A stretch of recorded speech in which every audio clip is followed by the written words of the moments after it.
Welcome to another podcast. Here with Frank, the one and only, the OG. Thank goodness there's only one. Yeah. Because I don't know. I don't know if the world could handle The two. world probably couldn't handle two Franks. Being a real estate agent is a business where you work for yourself. You're not on a paycheck or anything. Yeah. And I really wanted to talk about the importance of having some type of security. That could be passive income through investing in various things. There are a number of agents right now that I'm mentoring, and although I'm their mentor, I'm not the person who brought them into the industry. And they're hearing other voices besides mine as well. And many of them have been put in a pressure situation where they're told, let's say they have a full-time or a part-time job, and they're being told, you need to quit your job just completely and go all into real estate, or else you're not going to be truly successful. Right. And I disagree with that.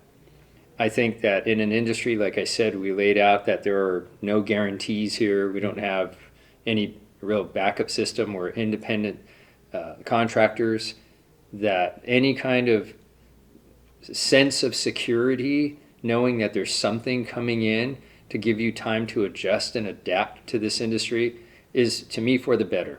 I understand the whole thing that, well, you got to give yourself no choice and no option.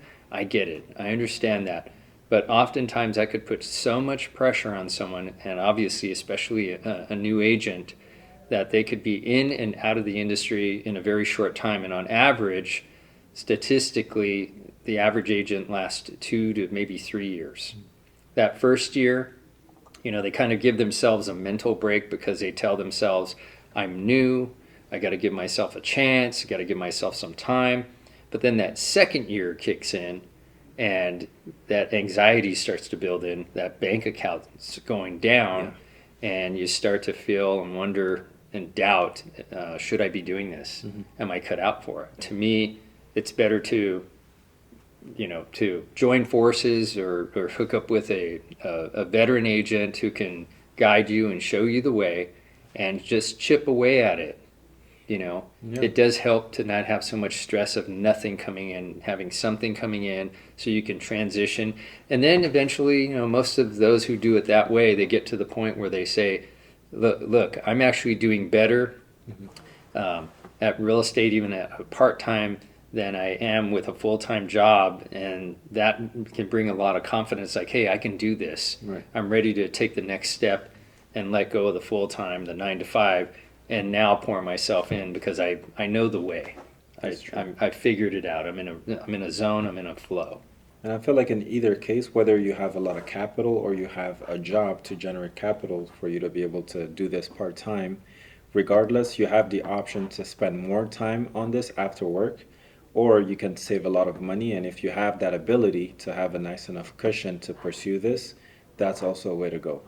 Yeah. But having that equilibrium is going to be very important, because if you leave the job that's paying for your bills, obviously, like you said, it's going to cause a lot of stress. Yeah. It might not push you in the right direction mentally. And if your mental state is not there, you probably won't perform as good as you can, when you actually start doing this. Yeah. And when you're under that much stress, it's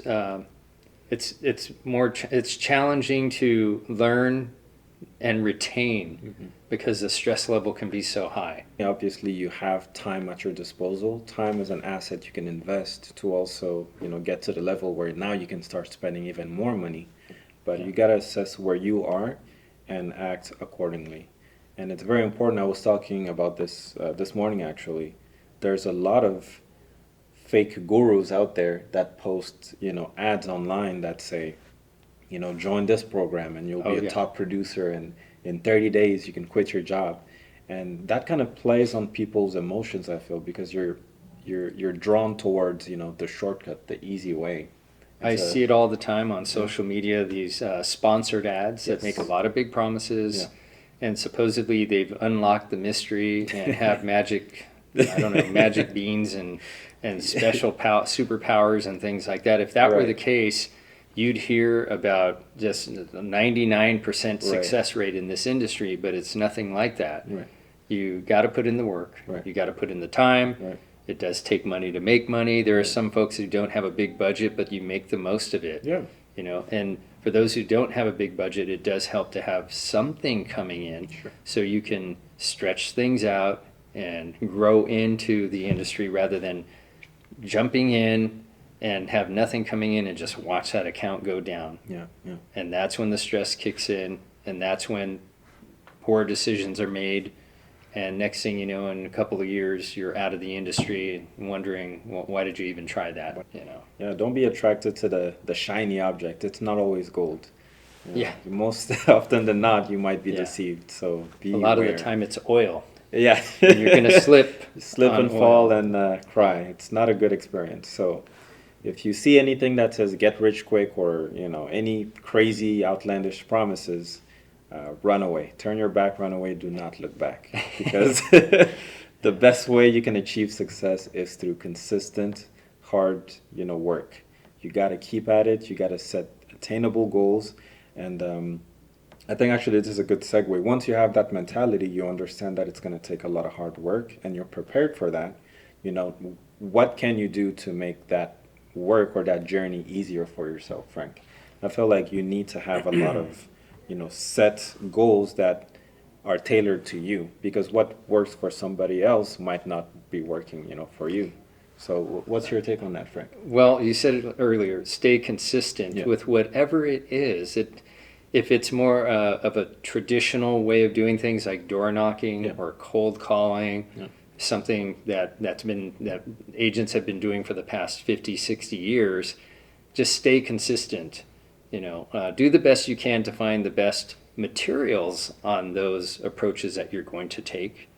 But you got to stick with it. You got to give it a chance. You got to really put in the work. At the end of the day, just like I would tell a buyer when they're writing an offer, write the offer that you feel at the end of the day that if you do get accepted, fantastic. But if you don't, that you can tell yourself at the end of the day, hey, I did my best. Mm-hmm.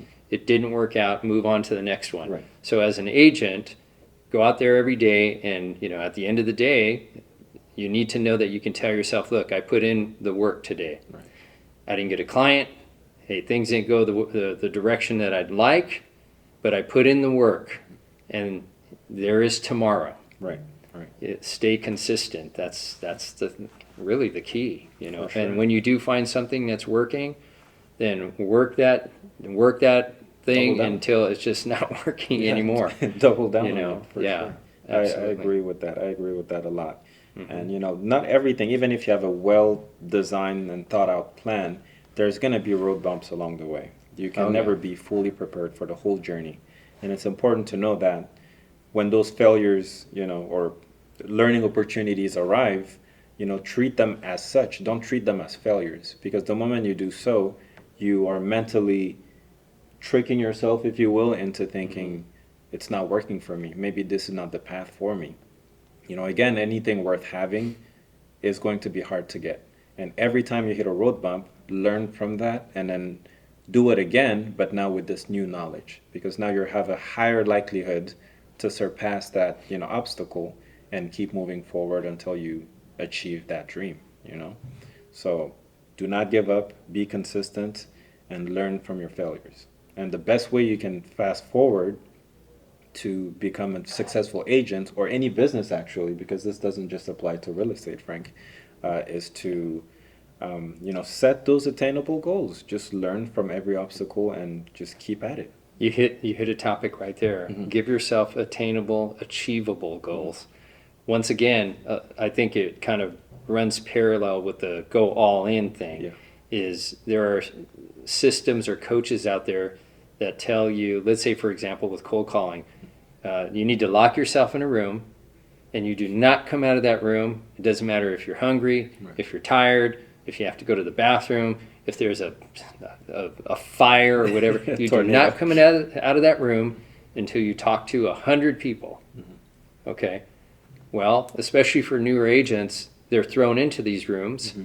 They don't understand the dialogue, or if you want to call it a script. Sure. They're not used to it. Mm-hmm. They're not making it their own. There are some coaches that tell them, stick to the script. Stick to the script, don't go outside the lane, so on and so forth. Okay, so then you're telling someone who's brand new in the industry to conform to a script that they really don't know. It's not them. Mm-hmm. and you want them to force the square peg into the round hole and become that which they are not, Doesn't work. okay, it doesn't always bode well. It doesn't always work out. There's probably going to be a low success rate. It may be challenging to get 100 people, because it's really a roll of the dice whether someone's going to answer the phone or not. Okay, so at the end of the day, it could be very possible that that high threshold of standard that you're putting yourself on may not be achievable every day, may not be attainable every day. Although everyone says nothing's impossible, okay, it may not happen like that. So what could happen and does happen to a lot of agents is they don't talk to those 100 people. So at that end of that day, though, what do they feel like? They feel like they failed. They failed, yeah. They feel like they didn't hit their number, and that can chip away at you. So honestly, I'm not saying take any easy road at all, because making one phone call for a lot of folks is not easy. Right. But give yourself a realistic number. The agents that I coach, I'll tell them, can you call 5 people a day? 5 people a day. And I'll reverse it on them. If you can't call 5 people when someone else is telling you with their system you need to call 100, or you can't come out of that burning building, How are you expected? if you can't, yes, then the expectation for you, yourself, or anybody of you cannot be met at all. You could call at least 5 people, you know. But here's the thing, when they call those 5 people, they're having longer, more meaningful conversations, because they're not looking at the clock saying, I gotta hurry, because I got 99 more calls to make, Right. you know. And those more meaningful conversations, I feel, tend to turn more into that relationship, and that relationship turns into that friendship, and that friendship turns into the trust. And like I always say, if someone likes you, they'll be your friend, but if they trust you, they'll do business with you. Right. I agree. And that's where you get the client. And at the same time, you walk out of that burning building with a victory. Feeling much, much better, for sure. You know, you walk out with a victory, and you feel better about tomorrow. You don't feel like, oh, well, I'm going to come back tomorrow and try it's not impossible, but try the high, over the top expectation tomorrow, and you don't look forward to it. You don't look forward to it, and it starts to chip away at your confidence, Right. and your phone calls go in, you know, a spiral direction instead of that positivity direction. Definitely. And then over time, it chips away at you so much that it's hard to stay consistent. You don't like it. It's like going to that job that you dread going to, and next thing you know, you're saying, well, I'm going to go try something else, and you don't give it enough time. Yeah. You might know where you want to end up, but I'm sure you can agree with this, Frank. There's not just one way to get there. When they tell you to make 100 calls, that's not the only way for you to succeed in this industry. You know, not everyone is built the same. Not everyone has the same qualities or the same personalities. You know, being a shyer person, you might not be comfortable making those calls, but you might excel in another area. You might be able to generate leads online or through other means better than that person who can make phone calls, and vice versa. So try to, you know, try different methods that are tailored to what you feel your advantages are. And if you start seeing success in any of those, double down on it, keep doing it more, because now you'll be doing that much, much better and generate much more business and many more relationships than just following that traditional, if you will, you know, traditional forceful path to, you know, make a certain amount of calls or do a certain amount of knock on a certain amount of doors. So find what you feel like you can excel at, try it out, and double down on that. Well, I know that you hear the saying also that you're not growing if you're comfortable, you're growing if you're uncomfortable. Right. Well, guess what? It's all uncomfortable. Agents have a hard time literally doing any and many things. They have, let's say you don't like to cold call. Okay, you don't have to cold call. You could mail out postcards, mail out letters. Maybe you don't have the budget to do that. Guess what? Take a smaller budget, print those out, flyers, okay, and go and drop them on doors, you know, or maybe door knock or something like that. Everything really, literally, that you could tell a realtor to do to generate business is uncomfortable for somebody, okay? But here's the thing, yes, you're going to be uncomfortable regardless of what it is, Okay? But just get out there and do it consistently. Whatever you feel most comfortable out of the checklist of ways to do business, choose one and stay consistent with it. Once you start developing some experience, then go into that next level of uncomfortable. Yeah. Okay, because eventually when you get to the highest level of I don't like to do that, to generate business, guess what? There are probably fewer people doing the things that people don't like That to do makes the so much most, sense. which means you're eliminating your competition. Yes. But to get to that point, and when you get to that point, if you're ultimately prepared because you've got experience now, you're gonna be better at it. Right. You're gonna eliminate your competition. I like to think of this as, even more than growing your business, because by going through all of those, hardships, if you will, by going through all those challenges, you not only better your business, but you better yourself. You better yourself as a person because you learn new skills you can take outside of the business and use in your personal life. So Yeah. anything difficult you do will build that mental fortitude. It'll build that consistency, that discipline. So it works out at the end of everything because you gain in so many more aspects than what you're trying to focus on. Just stay consistent Stay consistent. and take some time to go out and find the place that you feel best suits your needs, whatever if it's technology, if it's leadership, if it's mentorship. Just take some time. Don't rush into anything. Don't jump into something just because it's a brand. That's a common mistake. Find the right fit, mentally, psychologically, business-wise, the place that you feel is the best fit for you. Take some time to do it because you don't want to bounce around. That's true. And you want to be accountable to yourself, and you don't want to get into the mode a lot of agents do where they blame the brokerage instead of taking a look internally. Is it the brokerage or is it me? Is it my work ethic or is it the lack of tools provided by the brokerage? Ultimately, like Kane said, you're responsible for you. And it doesn't matter what brokerage you're at. Right. If you get out there and you grind and you work hard, you could be a success anywhere, anywhere at all. Couldn't have said it better. Make sure to like, comment, subscribe, or follow us, and we'll see you next time.